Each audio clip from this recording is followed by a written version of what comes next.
Occidental College professor Caroline Heldman joins us now to talk about what happens now that the Mueller report is in. And thanks so much for joining us and wearing the team color, I guess. So, you know, with the report finished and word that no more indictments are on the way, it's a pretty big victory for President Trump, isn't it? Well, it's really hard to say, right? So we don't know what is on the report, obviously. If I were the White House, I would be spinning it precisely that way. But at the end of the day, there have been 34 indictments. There have been 7 sentences. So this report has already produced quite a lot of evidence, right? Evidence enough, in fact, that the House and the Senate could have moved for impeachment when it was made clear that the president had paid hush money in violation of campaign finance laws, when it became clear that the president had drafted a memo in order to cover up the real intent of the Trump Tower meeting. So at this point, it's all political spin. The big question is whether or not it will be made public, right? And 87% of Americans want this report to be public. All of the major Democratic candidates want the report to be public. So there's little doubt in my mind that at some point, if they don't make it public, there will be some pushback. But is there enough evidence for collusion? I think the president is right in spinning this, and the White House is right in spinning this, that there is not evidence of collusion, if only for the fact that Donald Trump Jr. was not indicted and a number of other people who are assumed to be caught up in the collusion charge. Now, there's no way of knowing that for sure, but that's really what they're working with here. And what do you think that Congress is really going to be looking for when it gets to see the report? Well, so there were 3 things that the report was looking at or should be reporting on. One of some financial malfeasance, which went beyond the original scope of the investigation. The second would be the collusion, and the third would be the obstruction, right? I think really what Congress is looking for is a smoking gun on Russian collusion, because it's pretty evident, right, that there's been some obstruction of justice, whether it rises to the legal standard or not. You have Donald Trump telling a news reporter that indeed he was thinking about Russia when he fired Comey.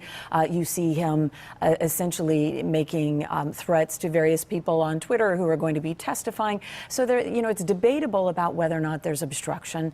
Who knows about the finances? I don't think Americans care enough about that for that to be the political crux. So really what they're looking for is the smoking gun on Russian collusion, and the fact that there were not further indictments, and again that they didn't indict people that we thought might be swept up in a Russian collusion probe.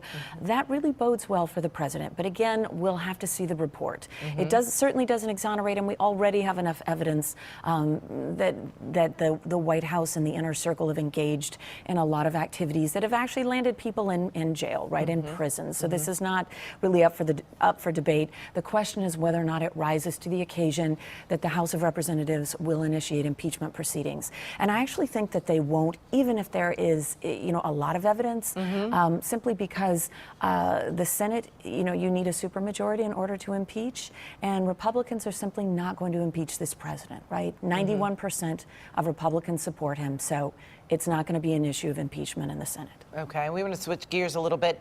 The Washington Post is reporting that Kamala Harris will make a big policy announcement today, a massive federal investment in teacher pay.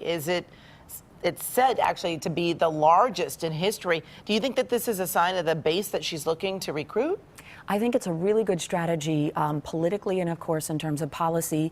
Teachers are notoriously underpaid. It's a feminized profession.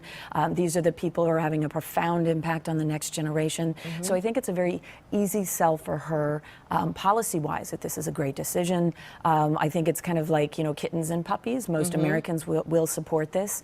I think it's also an interesting political strategy in that indeed, Amy, she's trying to get the center folks, you know, folks who maybe lean Democratic, but are very much in favor of supporting teachers, which I think is less of a partisan issue than a lot of issues on the plate this year. And what do you think about the timing of this announcement right in the midst of the whole Mueller release here? Well, it's certainly going to get buried. And so the question is whether that was intentional to roll it out and see whether or not it's going to play in a national domain, or whether or not it was just unintentional, that she had planned this rollout for a long time and then the Mueller report happened to drop. Either way, I think that she'll probably have to reintroduce it after the kind of Mueller hubbub dies down.